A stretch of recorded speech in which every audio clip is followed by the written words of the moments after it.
Hi, my name is Mike, and this is the frog dissection lab. It's two parts, and we are going to start with the first part, which is the external anatomy of the frog. So we are going to go into that real quick. Let me go ahead and set up my screen. Alrighty. So first part, external anatomy. So this is a picture of the frog, of course. Sorry.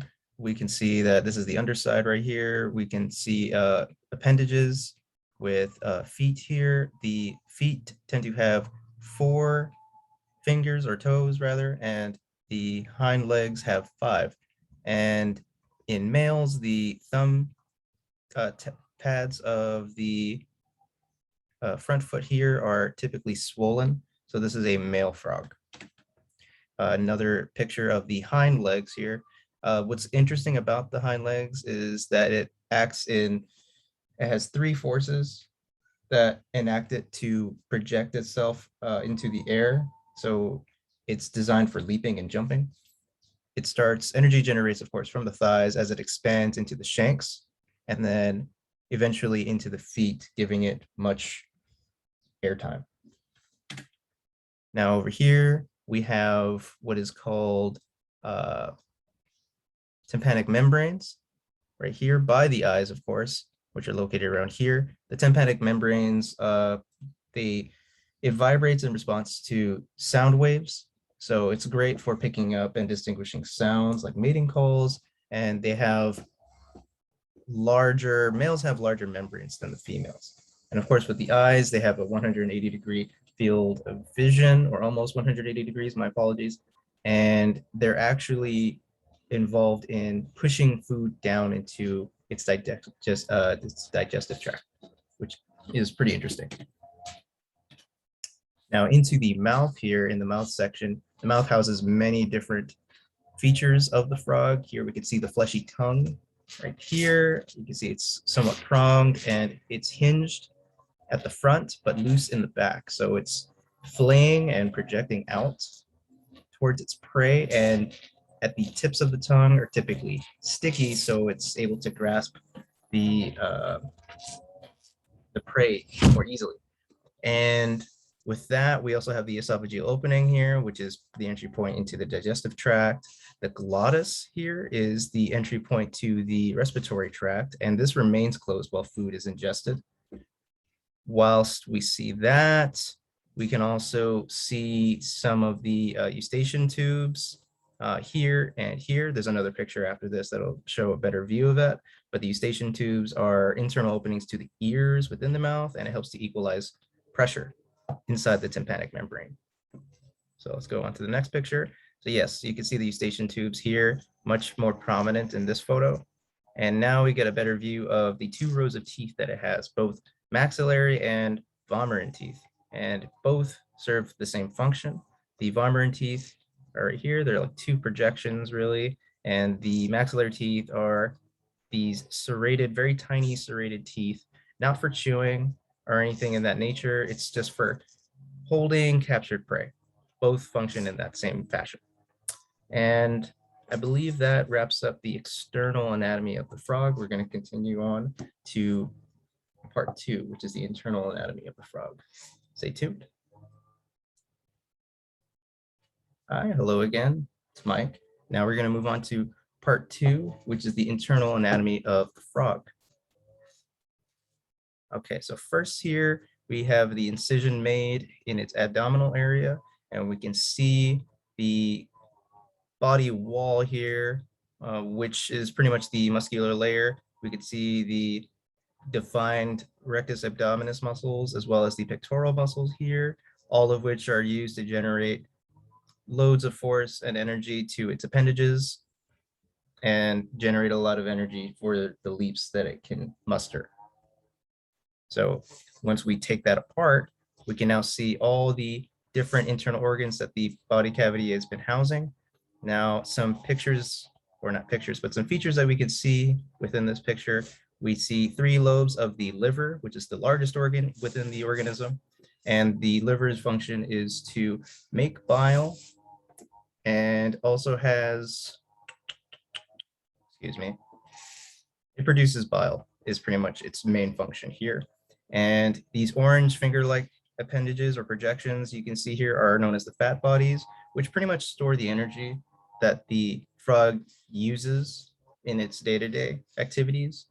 And down here, we can see some intestines, but we'll have a better look-see in future photos. And I think you can see a little bit of the heart too in between the liver. So yeah, here's a better photo. It's an enlarged photo, really. It's zoomed in, so we can see that the liver is here, but covering the what's covered under the liver, of course, is the small intestine. You can see it's long, thin, coiled-like structure right here, and this is attached to the stomach right here. So the stomach is around here. It's attached via the duodenum, and you can see as we go down the digestive tract from the stomach to the small intestine into the large intestine right here, you can see this is where it attaches. This is the entire digestive tract of the frog. So from the stomach here, we can see that all the food that's been ingested now starts digestion here in this process. It begins to expand its space to increase surface area so it can house larger food items, and it begins to churn and slowly make its way down via the duodenum into the the small intestine right here, where now, because of its coiled-like long structure, it slows movement of the food, so it allows more digestion from the bile, which emulsifies the fats and is more easily absorbed. And then all the excrement, all the waste that's been undigested leads into the large intestine, which is later evacuated via the colon or the cloaca. So here's another photo of the stomach, the duodenum, and the small intestine. But up here, we can see the gallbladder, which helps store bile produced by the liver. And there is a bile duct. I believe there was a picture of a bile duct somewhere. My apologies if I can't find it. But the bile duct is attached to the intestine, which helps shuttle the bile and emulsify fats. Here we can see the testes. So this is a male frog, which is pretty interesting in that fact. I believe the spleen is somewhere in this region. It's usually located behind the testes in this area, maybe in another photo. Another photo here of the gallbladder, much better view of it. All right, so yeah, so the spleen, you can see the spleen. We can also see kidneys, the kidneys right here. And the kidneys function right here is to help filter bodily fluids and detoxifies waste, and it removes all those fluids via the urinary bladder, which it gets evacuated via the cloaca as well. The urinary bladder is kind of right here, but it's been cut into as I was making incisions earlier. You can see some residual fat bodies in this area, and yeah, that's about it. Oh yeah, here's the urinary bladder, actually, some parts of it. Now up here in the, oh, my apologies, let's go back. So for the spleen, it's located beside the testes, of course, like I said before, and under the liver. And this is for the, it helps the immune system. And then over here is the upper portion of the body cavity where we could see the lungs. They're paired lungs right here, these purple elastic sacs, which help take in oxygen and of course supply, helps oxygenate the blood and everything like that. And this is the circulatory system of the frog. We can see this is the heart in the center, beside the pericardial sac, which is wrapped around it. And then here's another picture, getting rid of some connective tissue. It's a 3-chambered heart. So blood is separated via the atria, 2 of its atria, and then deoxygenated blood is received back into the heart via their single ventricle. And it's a closed circulatory system, which is very efficient for the frog in terms of delivering oxygen quicker and meeting energy demands.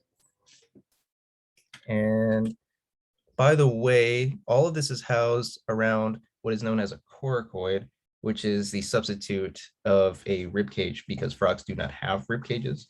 So you can see that the coracoid it's been kind of crunched into so I can make room to better view these organs right here. But yeah, that about wraps up the internal anatomy of the frog. I hope you enjoyed, and thank you so much.